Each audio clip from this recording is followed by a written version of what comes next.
Praise the Lord. आप सभी लोगों को आज सोमवार के दिन में आराध्य यूट्यूब चैनल में आपको स्वागत है। आइए आज प्रभु का संदेश को ध्यान करेंगे। शनिवार के दिन में अपन ये संदेश सुने हैं कि वचन में ये उपमान भाषा या सादृश्य को ध्यान करते जब जो सादृश्य से परिपूर्ण अर्थ नहीं मिलेगा। पहला नियम क्या है? बार बार जो सादृश्य दिख रहे हैं एक एक जगह पर एक एक अर्थ बताएगा वो उपमान या वो सादृश्य। दूसरा नियम, एक सादृश्य अपन ले रहे हैं और परमेश्वर लिखाए है, उस सादृश्य के द्वारा जो बताना चाह रहे हैं तो उसके द्वारा संपूर्ण या परिपूर्ण प्रभु का या मसीह का व्यक्तित्व न दिखाएगा। सिर्फ मसीह में, यीशु मसीह में जो परमेश्वर में कुछ गुण या कुछ लक्षण ही अपने को दिखाई देगा। उसके बारे में अपन ध्यान करें। अच्छे उदाहरण लय व्यवस्था 16 अध्याय में 2 बकरों के बारे में अपन ध्यान किए हैं। वहां पर हारून को परमेश्वर ने 2 बकरे को लाने की आज्ञा दी। एक बकरे को तंबू में ले जाकर संदूक पर वध करना है, प्रायश्चित बलि करना है, और दूसरा बकरे के ऊपर इस्राएल लोगों का पाप डालकर उसके निर्जल देश में, जंगल में छोड़ना है। तो यहां तक अपन ध्यान किए। आज अपना ध्यानांश है कि ये 2 बकरे को परमेश्वर क्यों लिया है और ये 2 बकरे के द्वारा अपने को सत्य क्या बता रहे हैं परमेश्वर, वो आज अपन ध्यान करेंगे। सुनिए, पहला बकरा को अंदर ले गए हैं, उसको इस्राएल लोगों के पापों के लिए वध करे हैं। इसका मतलब यह है कि जो अपने मेमने यीशु मसीह सारे मानव जाति के, जगत के पापों के लिए क्रूस पर बलि हुआ है। तो वो अंदर तंबू में गए, जो वेदी के पास इस संदूक पर बलि हुई है बकरा, यहाँ पर क्रूस वेदी पर बलि हुए यीशु मसीह को तुल्य हो सकता है, सादृश्य रूप से बोल सकते हैं अपन। यहाँ तक अच्छा है।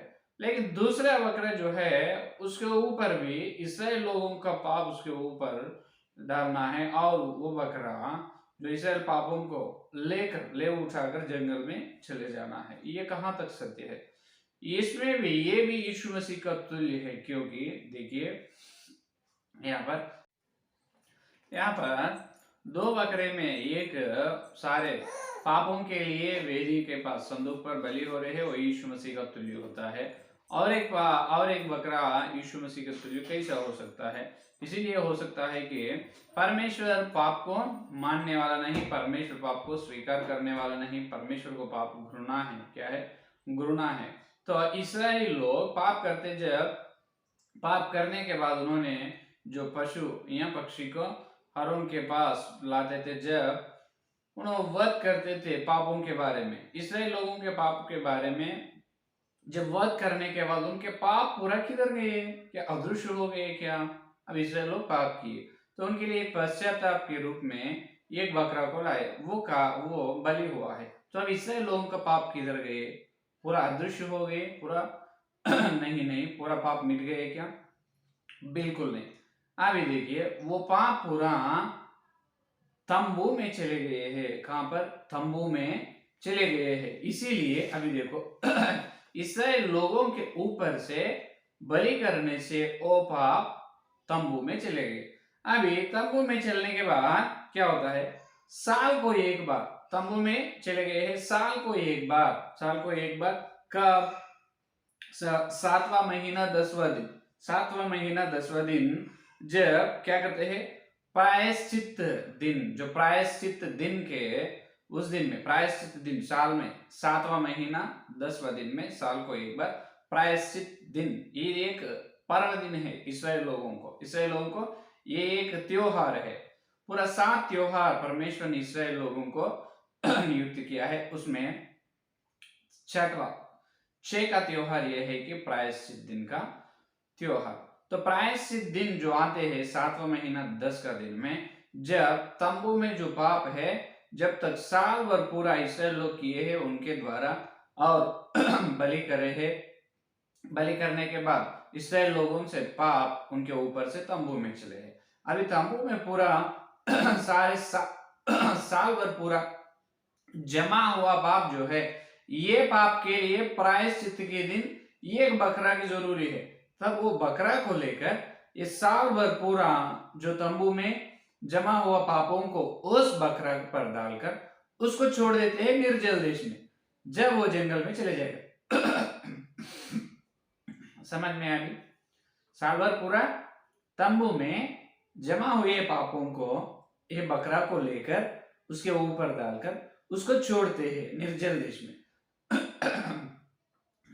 निर्जल देश में छोड़ने के बाद जब क्या हो जाएगा, ये पाप को पूरा उठा लेकर वो बकरा चले जाएगा। जब देखिए अभी साल भर पूरा इससे लोगों का पाप उनके ऊपर से कहां पर आए हैं, तंबू में आए हैं। तंबू में आए, तंबू में आने से पहले इससे लोगों का पाप के लिए पहले एक बकरा बलि हो रहा है। बलि होने के बाद पूरे तरफ से पाप अदृश्य हो रहे नहीं, चले जा रहे नहीं, तंबू में जमा हो रहे हैं। फिर वो पाप पूरा कैसा, और वो पाप पूरा निकलना है, वो पाप पूरा चले जाना है, तो साल में 7वां महीना 10वां दिन को प्रायश्चित दिन को परमेश्वर नियुक्त किया। ये 6वां त्योहार है इस्राएल लोगों को परमेश्वर बनाए त्योहार में। तो उस प्रायश्चित के दिन वो बकरा के ऊपर ये पाप पूरा डालते हैं, जब वो निर्जल देश में, जंगल देश में चले जाएगा। ये है यहाँ पर असली विषय। तो अभी सुनिए, तो इसका तुल्य यीशु मसीह कैसे हो सकता है? ऐसा हो सकता है कि देखिए, परमेश्वर का पुत्र यीशु मसीह ने जो ब्रह्मांड में, परमेश्वर का पुत्र यीशु मसीह जो युगों से पहले जो ब्रह्मांड में बहुत बार कुछ समय के लिए अलग अलग अवतार में प्रसन्न हुआ है। क्या हुआ है? परमेश्वर का पुत्र पूर्व युग में इस ब्रह्मांड में कुछ समय, अलग अलग समय में अलग अलग अवतार में प्रकट हुआ है।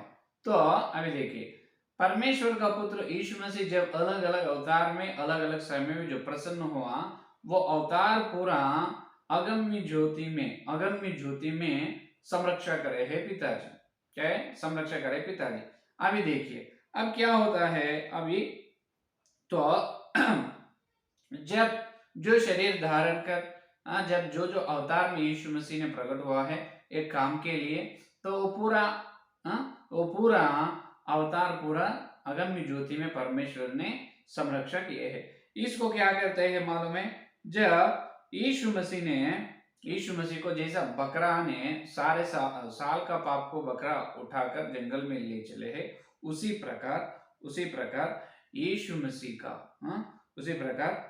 मसीह का अवतार जो जितने हैं संरक्षा करे है, अवतार का शरीर जो महिमा का जो शरीर जो है, अवतार का शरीर पूरा संरक्षण किए गए, वो पूरा शरीर को पिताजी ने क्या करते हैं? शून्य में भेज देते हैं। कहाँ भेज देते हैं? पूरा ब्रह्मांड में शून्य में भेज देते हैं। तब क्या हो जाएगा? जब एक एक कारण के द्वारा परमेश्वर का पुत्र एक एक अवतार में आए हैं, वो पूरा अवतार का शरीर पूरा जो अगम्य ज्योति में से पिताजी परमेश्वर क्या करते हैं? शून्य में भेज देते, जब वो अदृश्य हो जाते हैं। उसका तुल्य यहाँ पर है। तो क्यों?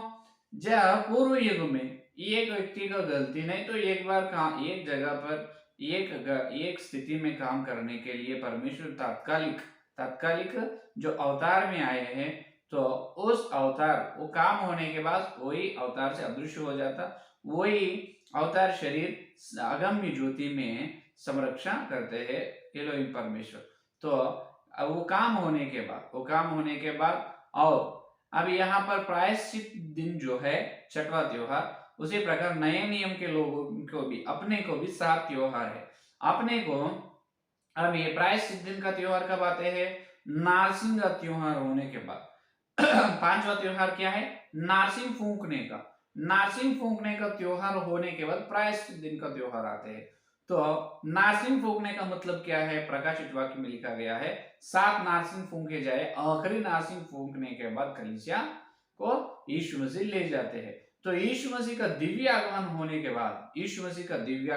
के बाद जब क्या होता है?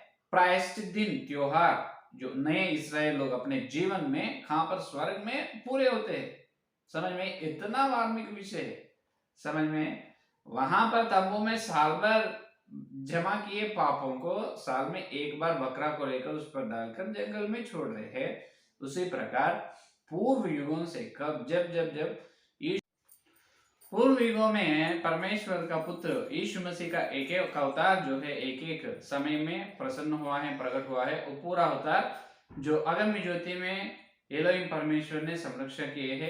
तो अपन यीशु मसीह से अपना ब्याह होने के बाद, इसका मतलब यीशु मसीह का दिव्य आगमन होने के बाद, जब एलोहिम परमेश्वर ने पूरे अवतार का जो शरीर जो है, जो अगम्य ज्योति में, उस शरीर को पूरा को एकदम शून्य में बेच देते हैं, तब वो पूरा अवतार का शरीर पूरा क्या होते हैं, अदृश्य हो जाते हैं। जैसा बकरा के ऊपर पूरा वो पाप लेकर जंगल में चले गए हैं, बाद में बकरा के बारे में पता नहीं मिलेगा, उसी प्रकार अवतार शरीर पूरा शून्य में बेच देते हैं, तब वो पूरा अदृश्य हो जाए। यहाँ पर ये है असली मार्मिक विषय, असली मार्मिक विषय है। अभी यीशु मसीह, अभी देखिए, पहला बकरा यीशु मसीह है, अपने पापों के लिए मरे हैं और जिंदा उठे हैं और स्वर्ग में गए।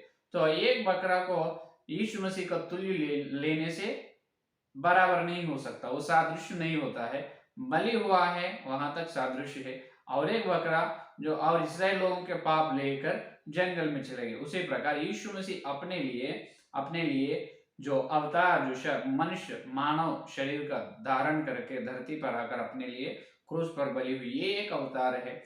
तो ये पूरा अवतार जो है अगम्य ज्योति में संरक्षण कर रहे हैं। बाद में क्या करते हैं, ब्याह होने के बाद, यीशु मसीह को कलीसिया से ब्याह होने के बाद, जब पिता ने अगम्य ज्योति में पूरे जो जब जब तात्काल जब जब प्रसन्न हुए हर एक अवतार का शरीरों को शून्य में भेज देते हैं। ये है असली विषय।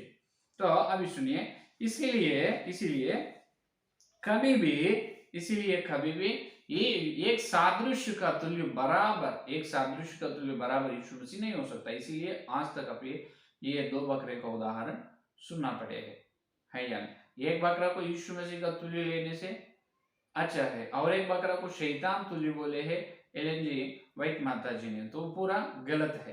तो शैतान कभी भी अपने पापों को उठाकर ले जाने वाला नहीं, और अपने को पाप में डालने वाला है, और अपने को उन्होंने पाप का श्रमा, पाप के दुख और उठाने वाला है, दुख करने वाला है।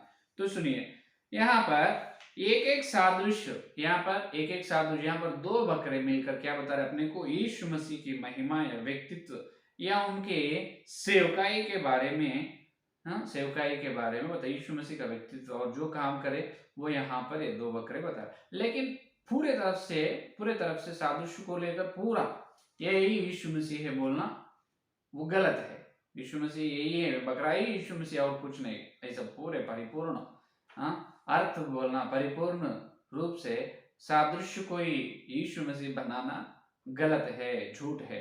क्योंकि रोमियो की पत्री पहला अध्याय में अपने को ऐसा बताया है कि रोमियो की पत्री पहला अध्याय 19 वचन में,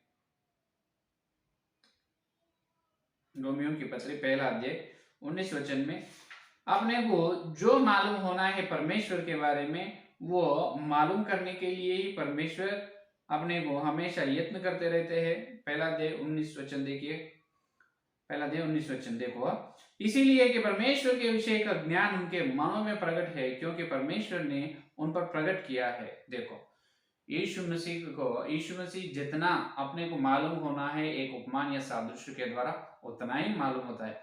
संपूर्ण रीति से, परिपूर्ण या संपूर्ण रीति से कभी भी परमेश्वर अपने को मालूम नहीं होता। ये असली सत्य है। कभी भी अपने जीवन भर कभी भी यीशु मसीह के बारे में परिपूर्ण संपूर्ण अपन ग्रहण नहीं कर सकते, संपूर्ण से अपने को समझ नहीं सकते। यीशु मसीह को जितना अपन समझना है, जितना मसीह के व्यक्तित्व के बारे में अपन समझना है, उतना वो सादृश्य उपमान भाषा के द्वारा अपन समझते हैं, उतना ही अनुमति देते हैं। परमेश्वर पूरे तरफ से परिपूर्ण या संपूर्ण परमेश्वर समझ में आने के लिए ये मिट्टी का शरीर बस नहीं होता, अपना दिमाग बस नहीं होता है समझ में। तो इसीलिए जहां तक अपन ग्रहण करना है वहां तक ग्रहण करना है। इसलिए कोलोसियों की पत्री दूसरा अध्याय 30 वचन में पौलुस जी भी ये बात बताए। देखिए कोलोसियों की पत्री, देखिए कोलोसियों की पत्री दूसरा अध्याय कोलोसियों की पत्री दूसरा अध्याय तीसरा वचन 2 और 3 देखो, आसानी से याद में रख सकते हैं। देखो दूसरा अध्याय 3 वचन में, और वे पूरी समझ का सारा धन प्राप्त करे और परमेश्वर पिता के भेद को अर्थात मसीह के पहचान ले, जिसमें बुद्धि और ज्ञान के सारे भंडार छिपे हुए हैं। ये देखो, बुद्धि और ज्ञान का सारे भंडार यीशु मसीह में छिपे हैं। उसको जितना तक अपन ग्रहण करना उतना तक अपन ग्रहण कर सकते हैं। तो इसका मतलब यह है कि एक एक सादृश्य कुछ लक्षण यीशु मसीह के बारे में, कुछ गुण कुछ लक्षण को ही दिखाते हैं, बताते हैं, परिपूर्ण संपूर्ण मसीह के बारे में नहीं बताते। यह है दूसरा नियम, समझ में। तो इसीलिए अपन अपन ध्यान करते जब एक उपमान एक सादृश्य को अपन ध्यान कर रहे हैं, व्याख्या करते जब उसको लेकर परिपूर्ण संपूर्ण वही यीशु मसीह है बोल के बोलना नहीं, वही यीशु मसीह है बोल के बताना नहीं। उसके द्वारा, वो सादृश्य उपमान के द्वारा जितना यीशु मसीह अपने को समझते हैं, कौन सा गुण अपने को दिखा रहे हैं, वो सादृश्य उपमान उतना ही अपन दिखाना है, बताना है, प्रचार करना है। अपनी बुद्धि को मिलाकर मतलब परिपूर्ण यही मसीह है बोल के बोलना गलत है। इसके द्वारा ही इतने झूठ शिक्षा निकल पाते हैं, निकले हैं नहीं या नहीं। ये दूसरा नियम।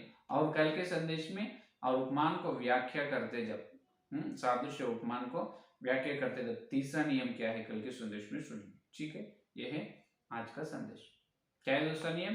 कोई भी सादृश्य परमेश्वर के बारे में संपूर्ण नहीं बताता है, परिपूर्ण नहीं बताएगा, सिर्फ कुछ गुण कुछ लक्षण को ही बताएगा। ये दूसरा नियम। आइए संदेश वाले प्रार्थना करें। हालेलुया, स्तुति स्तुति धन्यवाद करते हैं यीशु मसीह। इस सोमवार के दिन तुम्हारे पवित्र आत्मा के द्वारा तुम भेजे तुम्हारे सत्य संदेश के लिए धन्यवाद करते हैं प्रभु। आज के दिन हम प्रभु तुम्हारे सादृश्य उपमान को प्रभु मान के द्वारा तुम जो बताना चाहते हैं उसको हम कैसे सुनना है और कैसे ध्यान करना है, किस रीति से व्याख्या करना हमको बताया। आपको धन्यवाद करते हैं। कोई भी सादृश्य प्रभु तुम्हारे व्यक्तित्व के बारे में परिपूर्ण नहीं बताते हैं, परिपूर्ण परमेश्वर के बारे में नहीं बताते हैं, सिर्फ कुछ गुण कुछ लक्षण को ही बताते हैं। इसीलिए ले व्यवस्था 16 अध्याय में 2 वक्र के बारे में हमको बताया। प्रभु को धन्यवाद है यीशु मसीह, जो प्रभु आखिरी नासिंग फूंकने के बाद प्रायश्चित दिन हमारे जीवन में आने वाला है, वो स्वर्ग में आने वाला है। प्रभु आपको बहुत धन्यवाद। स्वर्ग के मार्मिक विषय हमको बताया, बहुत धन्यवाद करते हैं। जितने लोग इस संदेश सुने और सुने हर एक संदेश फल फला प्रभु। और कल मिलते जब हम प्रभु व्याख्या करने के तरीका में तीसरा नियम हम ध्यान करने का अनुग्रह। इस सारे प्रार्थना को यीशु मसीह के नाम से मांगते हैं पिता, आमीन आमीन आमीन। परमेश्वर का प्रेम, मसीहा का अनुग्रह, पवित्र आत्मा की सहभागिता इस दिन लेकर प्रभु आने तक सारे भक्तजनों को हर दिन चेतावनी सत्य संदेश को सुन रहे हैं उनको सर्वदा साथ रहेगा। Amen amen amen. Praise the Lord. धन्यवाद। कल